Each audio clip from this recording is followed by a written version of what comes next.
All right, today is March 26th. I am on 588 Hickory Ridge Road. The current temperature is 68 degrees and it is mostly sunny. So a nice warm day. These shingles hopefully are pliable and we can get this repair done. So what I've done here is I've marked the shingle that we are going to be replacing. You can see it's got the wind damage on it. I've marked them with an R. So this is the shingle here that needs to be replaced. The shingles above it, as you can see, do not appear to have any existing damages to them. So those have been marked with an X, so you can see the tabs do not currently have damage. Underneath each of these orange dots, that is where a nail is existing. We will need to release some of these shingles from their seal strip.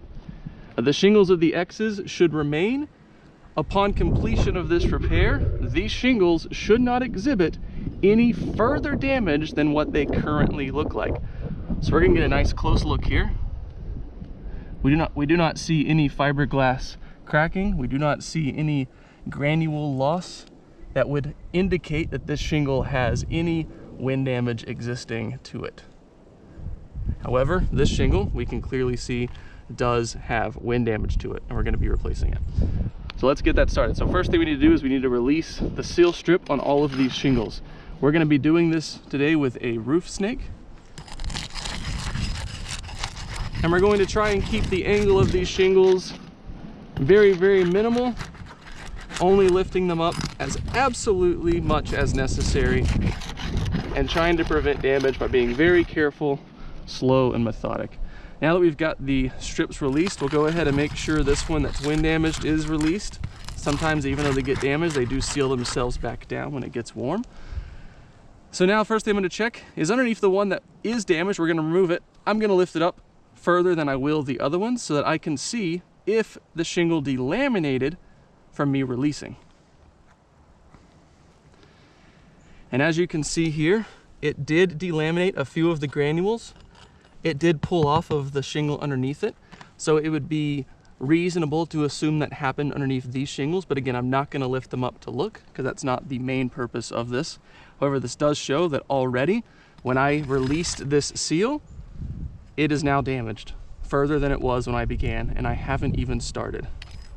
So I'm now going to take the nails out of the shingle that I need to remove. All right, I do believe that I have got them loose. So now I'll need to do the same underneath this shingle here.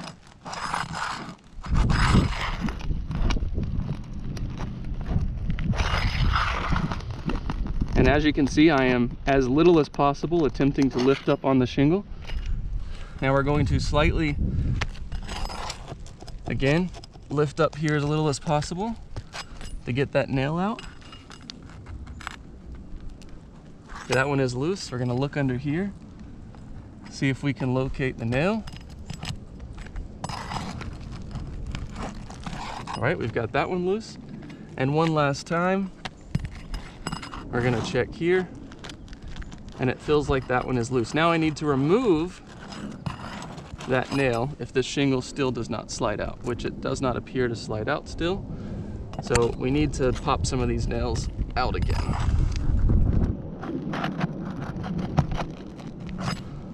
Okay, I can take that nail out. So there is one nail removed. Here's another one we're gonna get out there. And there should be one under here. Yep, right there.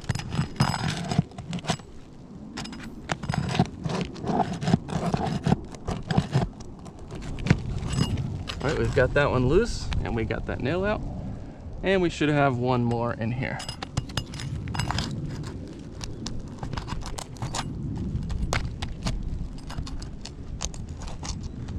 And again, there we go. So far I have been able to get these shingles out without damaging, or I've got these nails out, sorry, without damaging any 4 of these tabs so far. Let's see if this shingle slides out. It does feel like it is still hung up somewhere.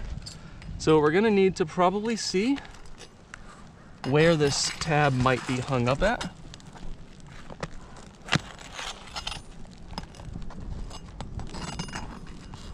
it looks like there are actually nails all the way up here for this shingle. So for this shingle, there is a nail up here that I need to get out. And doing that right there looks like that just caused a bunch of granules to fall off right there. But benefit of the doubt, we're gonna keep moving forward and see if we can finish this repair without creating damage. Let's see if this shingle slides out. All right, that tab does slide out. So that was, I would say, relatively successful. Only a little bit of damage occurred right here. You can just see that, and it may be hard to see on the camera, but just right in here, a little bit of fiberglass is now exposed that I didn't notice earlier. And I think that's just because when I had to get in here, I had to lift up so high on that to get that out. All right, so we should be good now. We're gonna slide a new shingle back in place.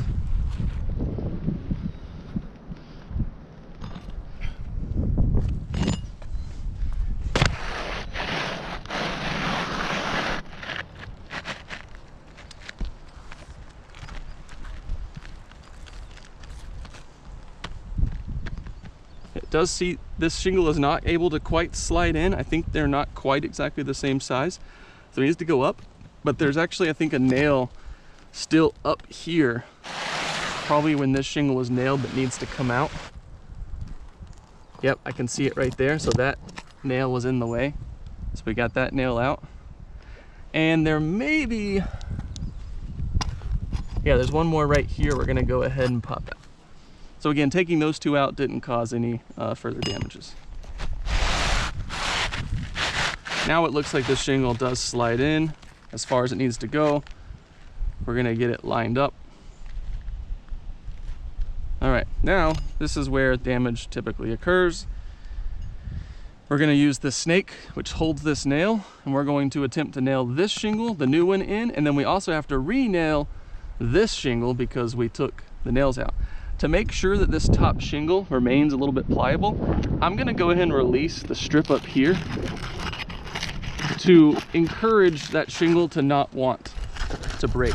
But of course, doing that, you can see a little bit of the fiberglass and mat has actually delaminated and removed itself and stuck to the shingle above it. So I've actually just created damage. I caused damage there. All right, so let's get these nails put back in with a snake. We're gonna start at the bottom and work our way up.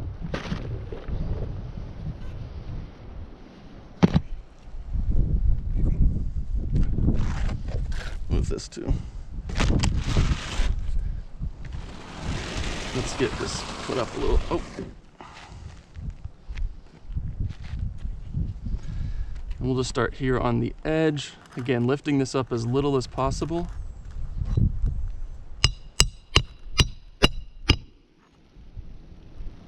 Oh, that went in crooked.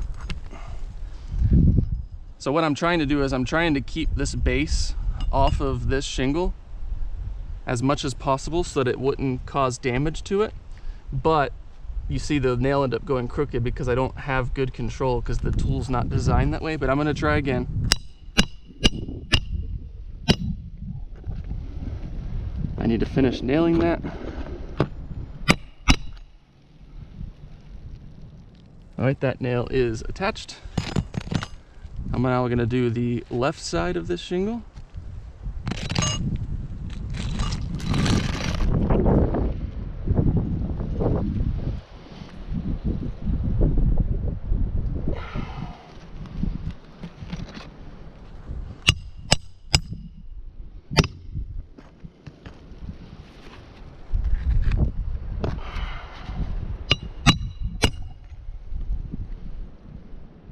That one is in, so 2 more to go.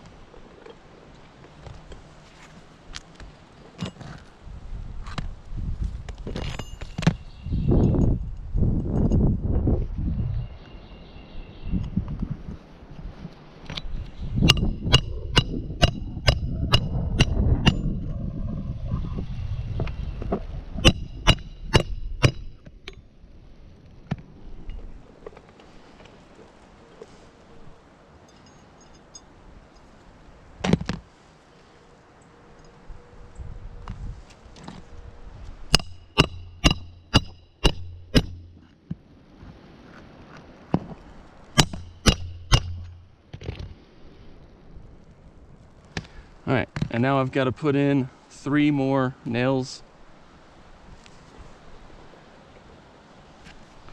So I'm just going to slightly reposition myself.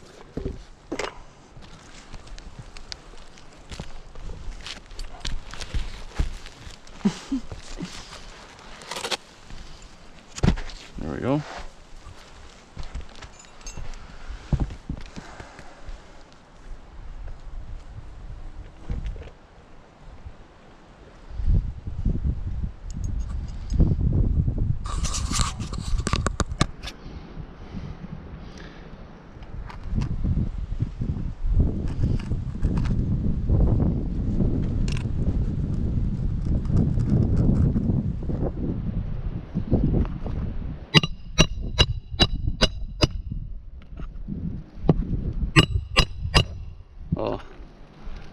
So I want to pull attention to this. Me doing this, if I'm going to tap on this shingle, and what I want you to pay attention to is how many of these granules now fall off. I'm going to compare it to a shingle I haven't disrupted, which even me just banging up here is doing this.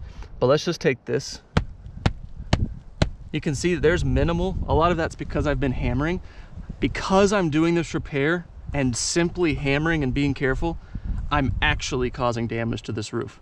So even if I'm not touching those shingles, just me hammering is causing all of the granules around me to fall off. But look at how many are falling off of the shingles that I have interrupted. It is a substantial more. And if I was just to simply lightly, and I'm talking very lightly, rub my hand back and forth, these granules are continuing to fall off. So any repair that's being done to this roof is causing this roof to no longer withstand as many years as it's supposed to.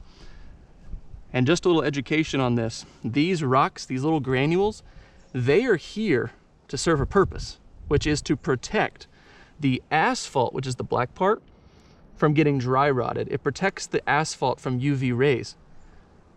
When these granules fall off, this asphalt dry rots a lot quicker. So it's all proximate causation.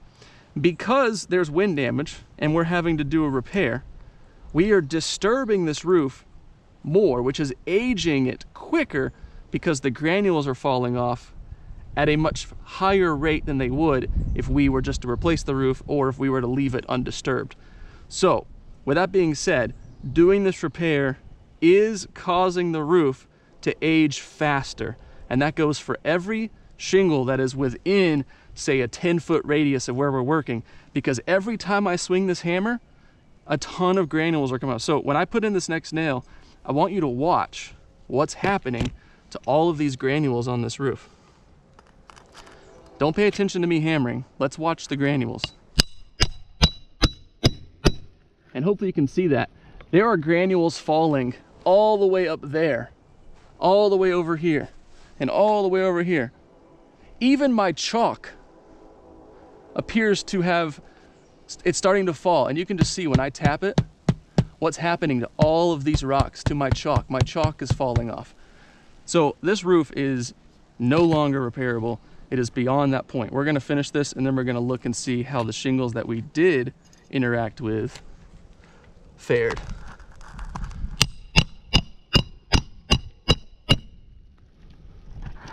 Again, I feel bad doing this repair because I am destroying probably 3 to 5 years of this roof's life. All my marks are gone. I mean, it's just, it's really sad. This roof is beyond repair. Let's go ahead and finish this nail right here. And then we're gonna need to put, just make sure this has all of its nails in place.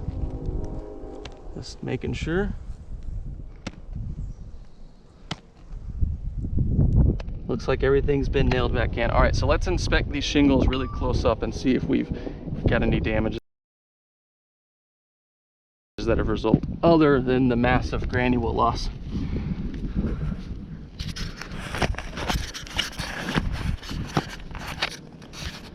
So it does appear, and you can kind of see right here, this shingle has actually started to crack just from the little bit of lifting that I've been doing.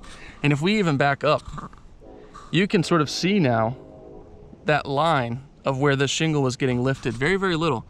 Again, you can see it right here. Just a little bit of tiny lifting that I was doing has caused this shingle to now be bendy. So it's a lot more flexible here. And all the granules in that specific spot have fallen off even more than anywhere else. So my professional opinion, I would say this roof should not continue to be repaired, as we are de-aging this roof significantly. And as a result of the windstorm, that is the reason we're having to do repairs, which means proximate causation, cause and effect.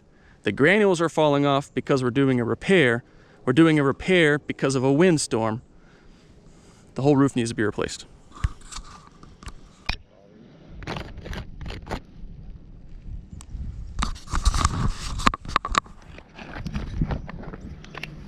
All right, so I'm actually numbering all of these shingles, and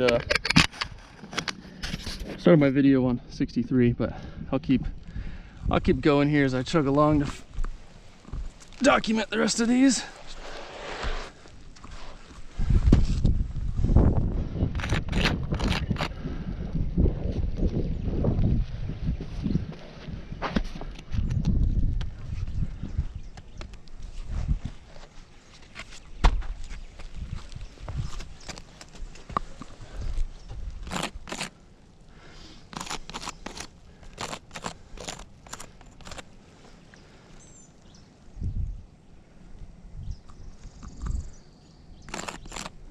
'67, '68.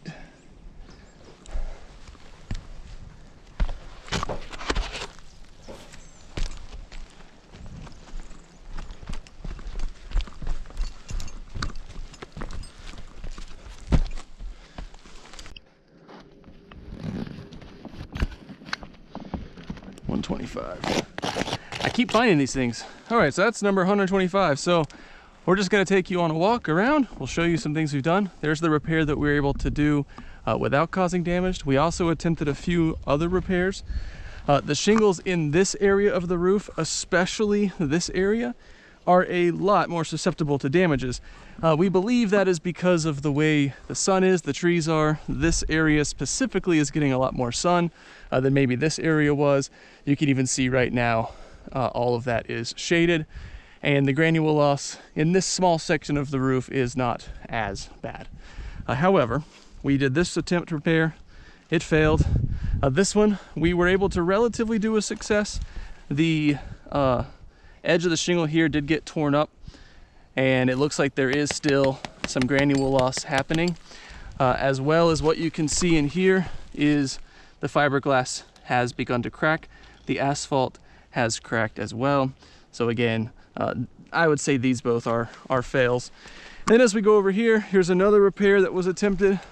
This one was this one was damaged quite a lot during the repair attempt, which is why we decided to try somewhere else again, even though it also failed. This was a very failed attempt. But we want to start and show the amount of tabs or shingles that are damaged up here. Of course, the right method would be for even if you only have one tab damaged, that shingle is still damaged. Therefore, the 2 tabs next to it would still need to be replaced. So as we count these, don't look at this and think, oh, it's 125 tabs. You know, that's only 41 shingles. No, because some of these tabs are on different shingles, even though they're right next to each other. So realistically, you could say 125 shingles that are damaged would result in approximately 90 to 100 shingles that are actually physically damaged from the storm. But we're gonna just start here. We've got 1, 2, 3, 4, 5, 6, 7, 8, 9, 10, 11, 12, 13, 14, 15, 16, 17, 18, 19, 20, 21, 22, 23, 24, 25. Now again, we know some of these were damaged because of the repairability, but we're not counting the repairs that were done, which were damaged, so they kind of even out. And look, here's another one right here, another one right there that's both damaged. I mean, it's just endless. I can keep marking these things. Let's see where I leave off. 26, 27, 28, 29, 30, 31, 32, 33, 34, 35, 36, 37, 38, 39, 40, 41, 42, 43, 44, 45, 46, 47. We'll just go up here. 48, 49, 50, 51, 52, 53, 54. Look, there's one I missed. It's 55, 56, I don't know, whatever number you want to number it at this point. The tarp, also, all of that area got damaged, as well as a repair that was done previously. There's shingles around there I didn't even get to. 58, 59, 60, 61, 62, 63, 64, 65, 66.